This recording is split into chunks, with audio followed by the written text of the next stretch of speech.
Et si jouir, c'était le début de ta révolte? Miroir en face, le reflet de nos vérités, le podcast. On t'a appris à croiser les jambes, à te taire, à faire l'amour dans le silence ou sans plaisir. On t'a appris à plaire, mais pas à jouir, à donner, jamais à recevoir. Aujourd'hui, on ouvre la porte du sexe brut. C'est lui qui guérit, qui crie, qui libère. Je reçois Roxane, la créatrice de Maternité Sauvage. Elle parle du plaisir comme d'une vérité. Une vérité qui dérange, mais qui peut transformer nos vies. Bienvenue dans le podcast Miroir en face, le reflet de nos vérités. Merci déjà d'accepter l'invitation. Vraiment, ça me fait vraiment plaisir. Et puisque ça tombe très bien, parce qu'on parle aujourd'hui du plaisir. Donc, la première question qui me vient, c'est pourquoi, selon toi, le sexe féminin était encore un sujet un peu interdit, un peu censuré, un peu mal foutu? Je pense qu'il y a beaucoup de couches. Déjà, tout d'abord, merci de m'accueillir ici. Je suis super contente. Je crois qu'il y a vraiment beaucoup de couches là-dedans. Il y a tout le côté religion. Donc, quand même, dans beaucoup de religions, le plaisir, déjà de base, est tabou. Mais alors, en plus, celui des femmes, on n'en parle même pas. Et moi, je remarque aujourd'hui que je pense que ça vient déjà depuis l'enfance. Avec un truc tout bête que beaucoup de gens me disent non mais c'est quand même pas si important que ça, mais moi je pense que si. La majorité des femmes, quand je leur demande c'était quoi le nom pour vos parties génitales, pour votre vulve quand vous étiez petite, alors il y a d'un côté celles chez qui c'était des petits noms rigolos, kiki, foufoune, etc. et celles chez qui c'était rien, c'était pas nommé. On ne parle pas. On n'en parle pas, en fait, il y a voilà. On ne parle pas, c'est genre, en anglais on dirait down there, quoi. Okay. Là en dessous. Et je crois que c'est déjà un des premiers trucs, c'est qu'il y a ça vient mettre une honte de base. Et chez les garçons aussi, parce que c'est la même chose pour les garçons. Ça vient mettre une honte, c'est comme si ils savent très bien, les enfants, dès l'enfance, que ça c'est leur nez, ça c'est leur front, ça c'est leur joue. Et ça, c'est le petit nom rigolo ou c'est le rien. Donc, on vient déjà mettre ça. Et je crois que ça, c'est vraiment à la base. Ça paraît tout bête, mais c'est un truc qu'en tant que parent, on peut modifier. Moi, j'ai changé ça avec mes filles. Après, voilà, il y a toutes les couches qui viennent se mettre, tout ce qu'il y a dans les médias, la religion, ce que nos parents nous disent ou ne nous disent pas. Il y a ça aussi. Donc, c'est clairement un vaste sujet. Pourquoi est-ce que c'est si tabou? Et du coup, comment tu abordes le sujet aujourd'hui? On parle de quel nom, finalement? Quel nom tu as choisi, toi, personnellement, par exemple? Déjà, j'ai appris il n'y a pas tellement longtemps, il y a quelques années seulement, qu'on dit la vulve, quand on parle vraiment de tout l'extérieur. Oui. Pendant des années, je disais le vagin, et j'entends encore des femmes qui disent « Ah oui, mais parce que sinon, on va voir mon vagin. » Ben non, en fait, le vagin, il est à l'intérieur. C'est ça. Et du coup, avec mes filles, on a choisi de dire vulve. Parfois, on dit aussi yoni. Yoni, c'est un terme sanskrit. Et c'est plus complet. Il y a plus un côté spirituel. Donc, on utilise les deux termes. Je sais que ça choque un peu autour de nous. Ma maman, par exemple, elle trouve que c'est moche, le mot vulve. Je trouve ça très intéressant de voir ce qu'il y a derrière, quoi. Une femme adulte de 65 ans qui trouve que ce mot-là est moche. Et pourtant, on l'a tout. Et pourtant, on a oui, c'est ça. Mais c'est parce que c'est une question d'habitude, finalement. Je trouve que on est habitué, comme tu dis, ça c'est le nez, ça c'est les cheveux, mais là on parle pas. Donc c'est question d'habitude, et donc quand tu entends vulve, ok, je connais pas. Donc on se met directement en mode survie, je sais pas ce que c'est ça. C'est ça. Je veux pas savoir. C'est ça. Très intéressant. Et donc du coup, si on parle encore plus loin que ça, pourquoi on parle si peu?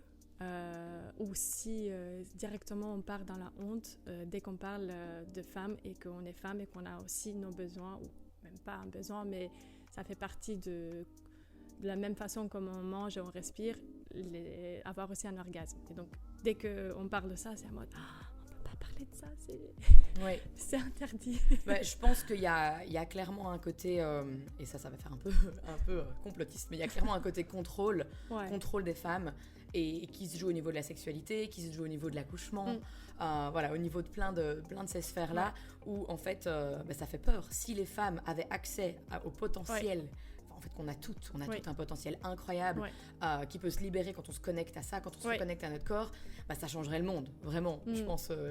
Donc il y a ce truc que c'est gardé tabou depuis très longtemps. Et aussi, Le problème, c'est qu'à l'école, alors ils commencent à essayer d'en parler, mais voilà, moi, je suis pas tout à fait OK avec la manière dont c'est abordé. Ouais. Et comme beaucoup, même de gens de notre génération, n'ont pas reçu de transmission de leurs parents, et leurs parents n'avaient encore moins reçu, eh bien, on perpétue le tabou. Et en fait, moi, c'est ça qui a été la révélation pour moi, c'est de réaliser que j'ai appris plein de nouvelles choses à 30 ans, qui en fait existent depuis 3000 ans. Donc il n'y a rien qui est inventé, c'est pas des choses nouvelles, mais c'est des choses qu'on ne nous enseigne pas, toujours parce qu'il y a tous ces tabous, et c'est ça que moi j'ai envie de transmettre aux femmes, parce que ça a complètement changé ma vie. Trop bien. Et du coup, sans indiscrétion, mais j'essaie un peu. Est-ce que tu pourrais dire la première fois, par exemple, que tu as vécu un orgasme, mais un vrai, un réel, pas celui qu'on pense que c'est le bon? En fait, et c'est ça aussi qu'il y a à déconstruire, c'est que ça a été tout un chemin. C'est pas vraiment, il n'y a pas vraiment eu un moment, parce que moi, j'avais compris, comme Freud a dit qu'il y avait les clitoridiennes et les vaginales. Donc, il y avait certaines femmes qui avaient des orgasmes clitoridiens. Alors, il avait dit qu'il y en avait, parce que c'était plutôt des petites filles, qu'elles n'avaient pas évolué. Ça, c'était les clitoridiennes. Et les autres, c'était des vraies femmes, elles avaient les autres orgasmes. Et donc, moi, j'avais compris ça. Et du coup, j'avais compris que comme je n'avais eu que des orgasmes clitoridiens dans ma vie, eh ben, j'étais clitoridienne et donc j'avais accès à rien d'autre. C'était ça que j'avais compris. Et puis, en apprenant qu'en fait, c'était pas le cas, que toutes les femmes sont capables d'avoir tous les types d'orgasmes et que voilà, il n'y a aucune limite en fait. Déjà ça a fait un clic, j'étais là waouh, il y a autre chose que ce qu'on m'a dit. Et donc j'ai commencé à mettre en place plein de pratiques. Mon mari s'est aussi hyper fort renseigné, donc ça a été clairement, ça a été un chemin personnel, mais aussi un chemin de couple, et j'ai commencé à ressentir des sensations que j'avais jamais ressenties avant, même toute seule, avec lui, mais je peux pas vraiment dire qu'il y a eu un moment comme ça. Donc c'est un chemin finalement. C'est vraiment un chemin. Et ce que j'adore, c'est que en ayant découvert tout ça, je vois que je suis clairement qu'au début du chemin, mais que c'est déjà génial, et qu'en fait ce chemin, ça va être un chemin de toute une vie, et que on aura encore, j'en suis sûre. C'est illimité. C'est illimité. On aura encore des orgasmes en couple. Peut-être que ce sera des orgasmes énergétiques à ce moment-là, mais à 85 ans, avant, j'avais un peu cette idée que si un jour on devait se séparer avec mon mari, ce serait à cause de notre sexualité. Parce que peut-être qu'on se lasserait. Enfin, j'avais ce truc que, voilà, un couple... C'est le cas pour plein de couples. C'est le cas pour plein de couples, et c'est ça le discours. Le discours de la société, c'est... Il n'y a plus de sexe, il n'y a plus de couple, il n'y a plus de communication, voilà. Il y a plus et rien. Puis que la flamme s'éteint, quoi. Qu'en fait, c'est pas possible d'être satisfait sexuellement avec quelqu'un pendant 10, 20, 30, 40 ans. Et donc, c'était ça un peu mon idée. Je m'étais dit, bon, peut-être qu'un jour, voilà, c'est ça qui bloquera. Et maintenant, ça a vraiment fait dans tout mon système, ça a fait je suis sûre que non, quoi. Vraiment, je suis sûre et certaine qu'on va toujours continuer à découvrir des nouvelles choses, et ça nous a rapprochés, on se parle mieux. Enfin, c'est juste dingue, vraiment dingue, oui. Est-ce qu'on peut dire alors du coup que c'est comme finalement un déblocage émotionnel? Le fait de se dire que y a beaucoup plus que ça avec mon corps, et il y a des sensations que je n'aurais jamais pensé que je peux vivre, et à chaque fois c'est nouveau. Moi, c'est le truc qui me fascine, c'est que même si on pourrait dire qu'on fait la même chose, il y aura toujours le résultat, ça ne sera jamais pareil, et ça, je trouve ça hyper fort comme sensation, comme ce qu'on ressent à ce moment-là. C'est plus que juste un petit pic de plaisir, on va dire. C'est ça, c'est exactement ça. Ouais. Et une des femmes, donc c'est une américaine avec qui je me suis formée, c'est auprès d'elle que j'ai découvert tout ça. Elle parle des orgasmes clitoridiens, elle appelle ça les clitoral sneeze, littéralement les éternuements clitoridiens. La première fois que j'ai entendu dire ça, j'étais là, mais enfin, comment est-ce qu'elle ose dire ça? Moi, quand j'ai cet orgasme-là, c'est quand même chouette, enfin, je veux dire, c'est quand même vraiment péjoratif. Et puis, j'ai du coup eu accès à autre chose, et j'étais là, ok, je vois ce qu'elle veut dire. Donc c'est fou, et c'est fou parce que là sur les réseaux sociaux en ce moment j'ai fait un reel où je disais que je pense qu'il faudrait que les femmes arrêtent d'utiliser des vibromasseurs. Et ça, c'est vraiment le truc qui fait un tollé pas possible. Dire aux femmes qu'il y a peut-être moyen d'avoir autre chose, et qu'en fait les vibromasseurs leur donnent, oui, je dis pas que ça fait pas de sensation, mais leur donnent un truc qui en plus vient désensibiliser ça reste leur dans tissu. Le fake. Ça reste dans le fake, quoi. Ça reste dans ce petit truc, et on peut avoir tellement plus, et je pense que ça nous empêche vraiment d'avoir plus. Mais je vois, et c'est là que je vois à quel point en fait les femmes sont déconnectées de leur plaisir et se contentent de miettes, quoi. Oui, c'est ça. Se contentent de... Et si on parle de... Enfin, par exemple, j'ai entendu aussi pendant ma jeunesse, depuis le début de l'enfance et tout, enfin pas l'enfance quand même, on va pas aller plus loin que ça, mais on parle de masturbation pour les hommes, et j'ai déjà entendu cette phrase souvent, on me disait, mais eux, c'est normal, ils ont besoin de faire ça. Et à l'époque, j'avais honte, je ne sais pas à qui je pourrais demander, je me disais, mais si eux, ils ont besoin, nous, on est aussi des humains, on n'a pas besoin. Je me posais cette question, mais j'avais honte, j'avoue maintenant que j'avais honte de poser cette question, je ne savais pas à qui je pourrais demander, est-ce que nous... Du coup, ça va, c'est bien, tout est OK, on libère assez de choses. Et pourquoi encore cette question de... Et comment aborder plutôt maintenant la masturbation pour les femmes? Est-ce que dès qu'on parle de ça, on va dire encore « Ah, celle-là, elle est trop vulgaire, elle est trop perchée, elle est trop, je sais pas » ou est-ce qu'on pourrait envisager un peu de normaliser aussi, ce besoin en tout cas? Oui, clairement, le fait de se masturber pour les femmes est tout aussi normal et nécessaire. Et ça, c'est aussi un mythe pour les hommes, parce que les hommes ont aussi un gros boulot à faire à ce niveau-là. Il y a le mythe des couilles bleues. Aussi, non, mais vraiment, voilà, c'est moche. Mais... Et en fait, ce n'est pas vrai. Les hommes, et c'est ça aussi que j'ai appris, et que du coup, que mon mari a appris, c'est que les hommes peuvent séparer orgasme et éjaculation. Donc, eux aussi peuvent être multi-orgasmiques. Et ça, c'est complètement dingue. Et ça va complètement à l'encontre de ce qu'eux ont appris. Et donc il y a aussi plein de choses pour les hommes. Après, ce que je remarque pour les femmes, c'est qu'il y a vraiment...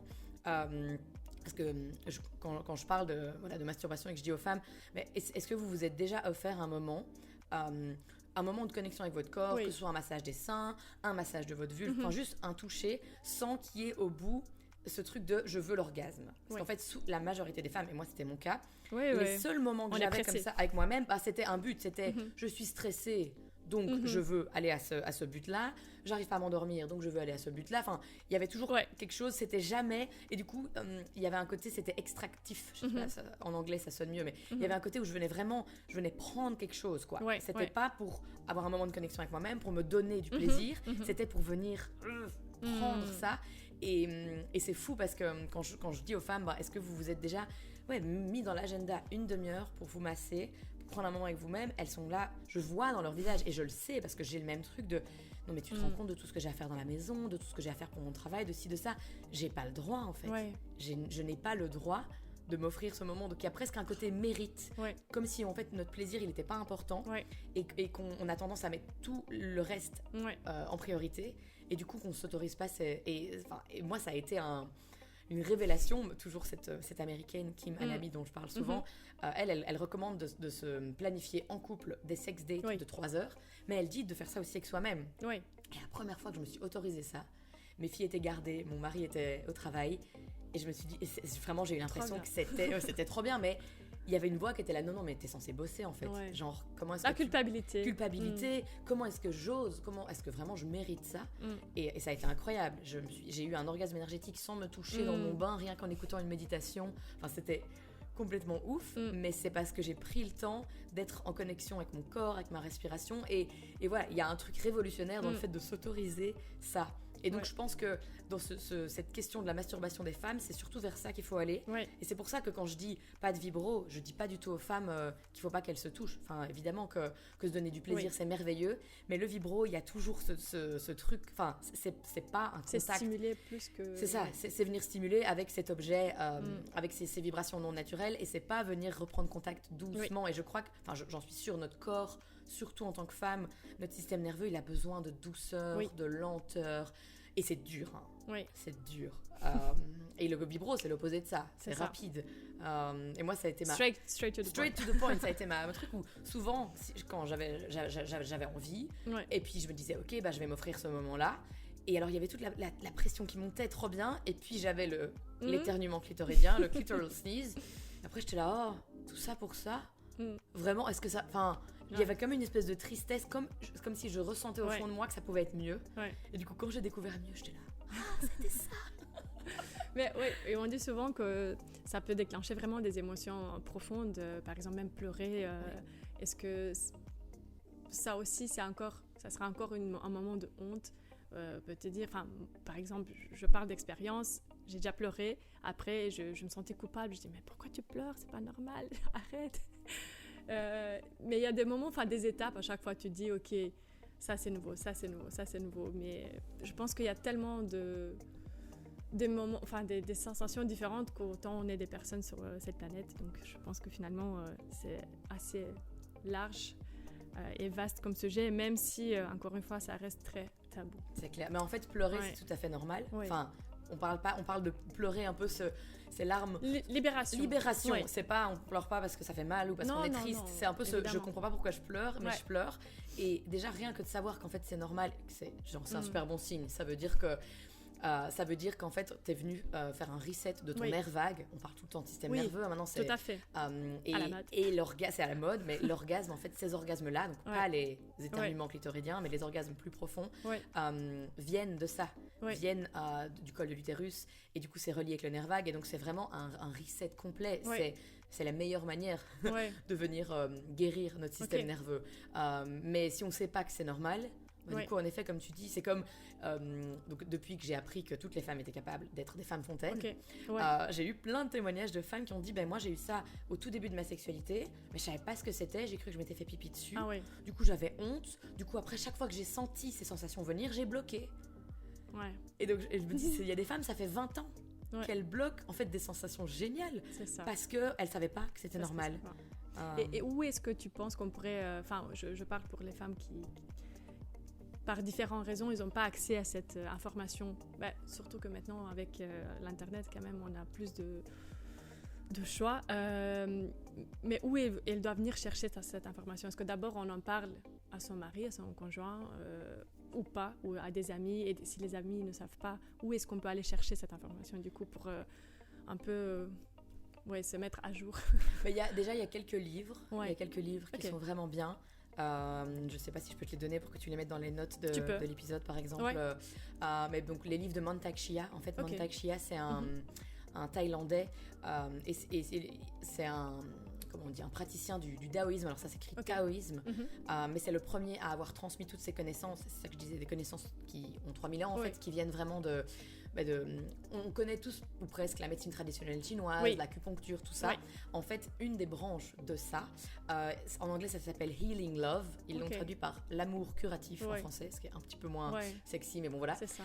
Et eux, leur principe, c'est vraiment que en fait, la sexualité, c'est une méthode de guérison et de longévité. Et donc, à l'époque, les praticiens qui enseignaient ça, tu pouvais aller en disant j'ai ce problème de santé, et ils allaient te donner une prescription de position sexuelle à faire combien de... Enfin, vraiment, il y avait... Génial, quoi. T'imagines ça aujourd'hui?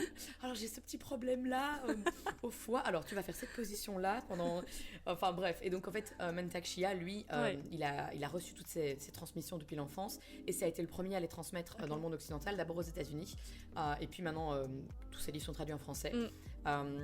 Mon préféré, c'est le tout premier que j'ai découvert, s'appelle Le couple multi-orgasmique. C'est très chouette. Alors après, le problème, c'est que pour quelqu'un qui débute et qui n'a jamais entendu parler de tout ça, il y a beaucoup de pratiques énergétiques, il y a des trucs un peu... voilà, donc c'est un bon truc pour commencer, en sachant que c'est un chemin. On n'est pas censé directement maîtriser toutes les pratiques énergétiques qui sont transmises. Comme toute information, comme toute connaissance. Et sinon, moi, c'est pour ça que j'ai créé mon programme. C'est parce que quand j'ai découvert tout ça, quand je me suis formée, j'ai commencé à en parler autour de moi, à entendre, comme tu disais, des femmes qui me disaient « Ah, mais moi, j'ai jamais eu d'orgasme de ma vie ». D'autres qui me disent « Ah, moi, en fait, je te l'ai jamais dit, mais moi, je suis une femme fontaine ». J'étais là « Incroyable, génial, comment tu fais ?»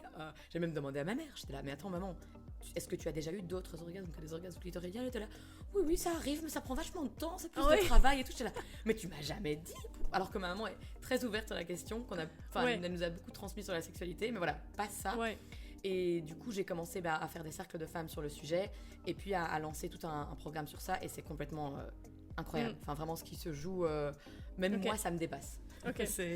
Et une question que je reviens un peu en arrière, on va dire, mais est-ce que tu as déjà simulé, par exemple? Est-ce que ça, encore, il y a des femmes beaucoup autour de nous? Parce que c'est beaucoup plus facile pour une femme, finalement, de simuler qu'un homme. Mais je pense qu'il y a encore beaucoup qui... Par des moments, par différentes raisons, on est encore à faire ça. Alors que c'est finalement triste pour nous, ou pour les femmes, on va dire, pour celles qui vont simuler. Oui, mais c'est triste pour les hommes aussi, en fait. Parce que les pauvres, ils pensent qu'ils sont bien. Il pense que I did it. Mais non, j'ai pas trop... alors moi, j'ai eu pas mal de partenaires sexuels. Et j'ai été sexuellement active très jeune. Donc non, j'ai pas beaucoup simulé. Mais par contre, très vite, il y a eu ce truc de... C'est plus difficile pour moi d'avoir un orgasme. En fait, c'est normal, les femmes ont besoin de plus de temps. Oui. Donc c'est tout à fait normal. Ouais. Et ça, il y a aussi... Le problème, il y a toutes ces misconceptions, comment est-ce qu'on dit ça? C'est toutes ces clichés. Ces méconnaissances qui essayent de faire rentrer le désir des femmes, leur plaisir dans le carcan masculin. Oui. Que ça devrait être... On devrait avoir ce désir comme ça qui arrive comme ça. Et on devrait être prête à avoir un orgasme, à venir en 10 minutes. Ben non, en fait. Le désir des femmes et le plaisir des femmes ne fonctionnent pas comme ça. La meilleure analogie, c'est celle des taoïstes, de nouveau, qui disent que les hommes sont comme le feu. On les allume facilement, mais ils s'éteignent facilement aussi. Que les femmes sont comme l'eau. Ça prend plus de temps à chauffer, mais une fois qu'elle est chaude, elle reste chaude longtemps. Et ça, moi, ça a été transformateur de réaliser qu'en fait... c'est vrai. C'est génial, hein? Et donc, et eux, ils disent que le but de l'homme, c'est de chauffer l'eau de la femme.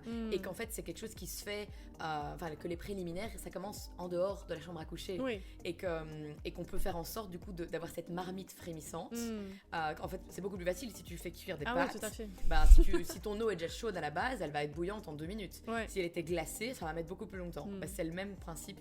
Et donc tout ça pour dire que moi, j'ai pas simulé, mais j'avais ce truc de... Si ça venait pas tout de suite, mon orgasme, si ça venait pas assez rapidement, je disais, ah non, tant pis, toi, tu peux finir, et moi, c'est pas grave pour aujourd'hui, quoi. J'avais accepté le fait que j'avais moins souvent des orgasmes que mes partenaires. Et d'ailleurs, il y a une femme qui a créé un compte Instagram il y a quelques années qui s'appelle Tajoui. Elle a eu, je crois, 60 000 abonnés en une semaine. Parce que, du coup, c'était vraiment ce truc de... Cette question, en fait, que beaucoup d'hommes demandent à la femme après. Donc, eux ont terminé et de leur demander et toi, t'as joui? Et elle a trouvé ça fou que ce soit que l'homme soit là, qu'il n'ait pas remarqué en fait. Si t'as pas remarqué, c'est que non, non. T'as rien compris en fait. Voilà. Mais que c'est hyper courant et que les femmes ont aussi un rôle à jouer là-dedans, quoi. Qu'il y a un manque de communication et qu'en fait, c'est vraiment pas du tout un cadeau ni à soi-même ni à son partenaire de simuler. C'est comme recevoir tout le temps des cadeaux merdiques et ne rien oser dire. En fait, l'autre va continuer. C'est ça, mec. Comme je disais tout à l'heure, c'est vraiment une question d'habitude. Si finalement, peu importe, on l'a habitué à dire non, c'est ok, ou on laisse tomber demain, ou bref, finalement, il va jamais savoir. Il va jamais comprendre que c'est pas bien. Enfin, c'est pas que c'est pas bien, mais que c'est pas acquis, c'est pas terminé. C'était juste le début, c'était juste une partie. Mais c'est assez chaud, on va dire comme mais après, ce que je remarque, c'est que mon mari, ça l'a toujours rendu triste. Il trouvait ça injuste parce que j'ai eu des partenaires beaucoup moins généreux. Et j'ai eu il y a des hommes, je pense, qui sont vraiment en mode j'ai eu mon truc et c'est bon, et elle, tant pis. Mais il y a aussi plein d'hommes qui sont pas du tout là-dedans et qui, en fait, eux, ce qui leur fait plaisir, c'est de faire plaisir à leur partenaire. D'abord, Mais je l'empêchais, en fait, à un moment, si moi je réalisais que c'est... Voilà, je voulais pas que ça dure trop longtemps ou j'en sais rien. À un moment, j'étais là, non, ça va pas le faire, donc tant pis, t'as qu'à finir. Genre, stop, quoi. Je l'empêchais aussi. Et je remarque que c'est un gros truc dans la sexualité, c'est qu'il y a une incapacité à recevoir du côté des femmes. Et c'est comme je disais, on est prête à donner, on est toujours en mode on donne, mais à recevoir, on panique. C'est fou quand même, hein. Mais c'est généralisé à notre vie, en fait. Et je demande souvent lors de mes cercles, je dis, ok, si votre partenaire vous disait je te fais un cuni et il y a rien tu dois rien me donner en retour, c'est juste parce que ça me fait plaisir c'est ça. Qu'est-ce que tu réponds? Et la majorité des femmes disent non. Elles disent je veux pas, déjà j'arrive pas à croire qu'il veut rien en retour, je vais me sentir coupable parce que je vais quand même vouloir lui donner quelque chose en retour et en fait là je me sens pas dans le mood. Il y a vraiment un truc moi j'étais traumatisée après le premier de ma vie. J'étais traumatisée pendant longtemps parce que je savais pas ce qui se passe alors qu'on me demandait rien en retour, mais j'étais en mode non je veux pas, j'ai pleuré, j'étais pas bien pendant une semaine. Et là quand je pense, je dis mais mon Dieu, comment on peut se limiter à des choses qu'on ne connaît pas? Et c'est ça qui est triste, finalement on se limite parce qu'il nous manque des connaissances. C'est triste. Donc je suis contente que il y a des femmes comme toi qui sont là prêtes à partager en tout cas ce qu'ils ont ressent, leur expérience, leur partage, leur ressenti, et ça c'est, je trouve, génial. Donc déjà bravo pour ça. Merci. Est-ce j'ai déjà entendu parler de on va dire des orgasmes un peu hors du commun, par exemple lors d'un accouchement ou lors comme je pense que tu avais dit un peu énergétique, l'orgasme énergétique. Est-ce qu'on parle vraiment est-ce que c'est un état de... Enfin, c'est lié avec notre esprit, évidemment, donc, parce que tout est lié, le corps, l'esprit, le cœur. Donc, est-ce que tu pourrais envisager ça comme quelque chose aussi de... Bon, on ne va pas l'avoir tous les jours, on est d'accord, mais est-ce que c'est quelque chose qu'on pourrait atteindre, en tout cas? Enfin, atteignable, on va dire. Je pense que c'est accessible. Alors moi, j'ai mon deuxième accouchement. Le premier, c'était une césarienne, mais le deuxième, c'était pas du tout un accouchement orgasmique. Pourtant, c'était ça que je pensais que j'avais manifesté. Mais oui, je pense vraiment que... Enfin, je suis convaincue que c'est ça le design physiologique humain de base. Après... il faut imaginer toutes les couches qu'on est venu nous mettre. Enfin, on a a priori presque tous et toutes grandi dans le truc de tu accoucheras dans la douleur. La société qui nous transmet plein de peurs. Enfin voilà. Mais oui, je pense que c'est accessible. Et les orgasmes énergétiques, je commence à sentir des trucs. Et on m'aurait dit ça il y a quelques années. Je me serais dit, celle-là, elle est complètement cinglée, quoi. Enfin, parfois, je fais un massage à mon partenaire et je sens le toucher que je lui donne sur moi. Ça paraît, tu vois. Je suis là genre, ok. Donc, je sais que là, j'ai vraiment juste eu un avant-goût de ce qui existe, quoi. Et la première fois que j'ai entendu quelqu'un dire que c'était possible d'avoir des orgasmes énergétiques à distance, en pensant à l'autre et en se parlant et tout, j'étais là. En fait, il y a eu une partie de moi qui était là genre... c'est complètement dingue, ça n'existe pas. Et l'autre qui était là, je veux ça. C'est ça. C'est souvent comme ça, tellement les trucs un peu crazy, perchés, tout ça, où on est en mode, c'est juste impossible, mais en même temps, tu dis, mais j'aimerais tellement que ça soit possible. C'est ça. c'est vraiment ça. Et on parle souvent des rituels, enfin, toi, tu parles souvent des rituels sacrés, de prendre des moments pour toi, de notre yoni sacré. Comment intégrer déjà le mot sacré de nos jours, parce que ça paraît évidemment un peu perché, alors que ne l'est pas du tout. Est-ce qu'une sexualité sauvage, du coup on peut appeler ça comme un nouveau, la révolution de la femme de nos jours, on va dire comme ça, ou un peu un nouveau aspect de la féminité? Oui, mais moi je pense que c'est la base. C'est d'avoir cette connexion avec son corps et du coup de pouvoir expérimenter tout ça. Et maintenant, je sens cette énergie sexuelle, cette énergie vitale. Je sens quand elle est activée en moi ou pas. Les taoïstes, ils appellent ça le chi. Ça s'appelle le prana dans d'autres. Voilà, quand on fait du yoga. Et maintenant, je sens, et c'est chouette parce que comme mon partenaire est sur le même chemin, parfois il me dit, oh là là, je sens que j'ai pas assez dormi, que je suis un peu crevée et que du coup mon chi est un peu à plat, quoi. Et je crois que c'est primordial pour toutes les femmes, tous les hommes en fait, pour tout le monde, de venir réveiller cette énergie sexuelle, parce que c'est ça, c'est l'énergie vitale. Ça n'a pas un rapport que avec la sexualité. Ça vient toucher toutes les sphères de notre vie, que ce soit dans le travail, dans notre relation avec nos enfants, avec les autres. Enfin, c'est beaucoup plus que juste la sexualité. Je pense à une petite blague à part, une petite anecdote, mais tu vois la petite expression qu'on dit, celle-là elle est mal baisée, par exemple.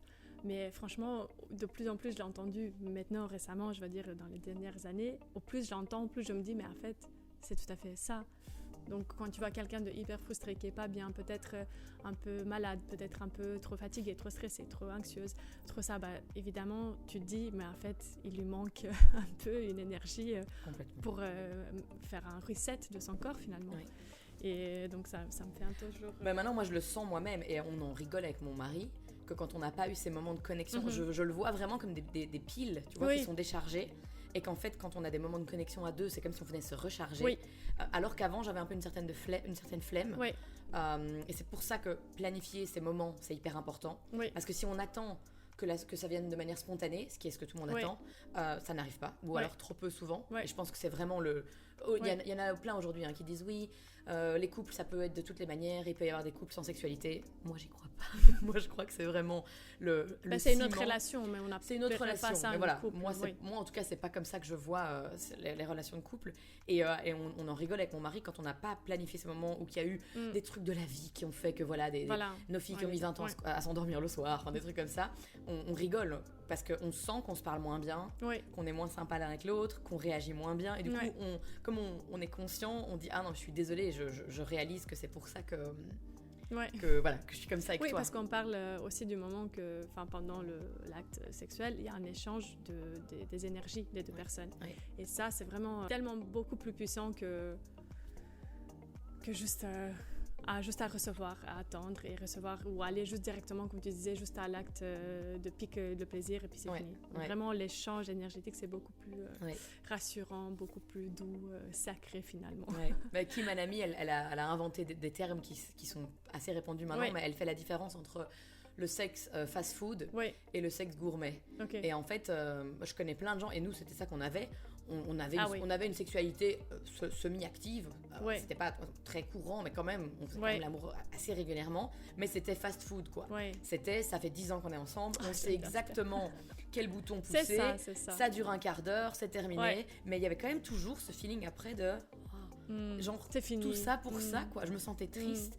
Et elle fait la différence, évidemment, avec le sexe gourmet et que bien sûr je dis pas que j'aime pas les burgers et que aller dans un fast-food de temps en temps c'est agréable, mais j'ai pas envie de manger fast-food tous les jours et c'est pas du tout la même expérience et la même il faut nourriture. penser à la santé, à la ligne. C'est ça donc très bien. Donc oui, ce que tu dis, cet échange énergétique, pour moi ça vient dans ce sexe gastronomique, quoi. C'est ça. Et ça se fait pas juste en laissant les moments d'intimité au hasard après Netflix le soir, après avoir couché les enfants, où en fait on n'a pas le temps de faire chauffer la marmite, comme je disais.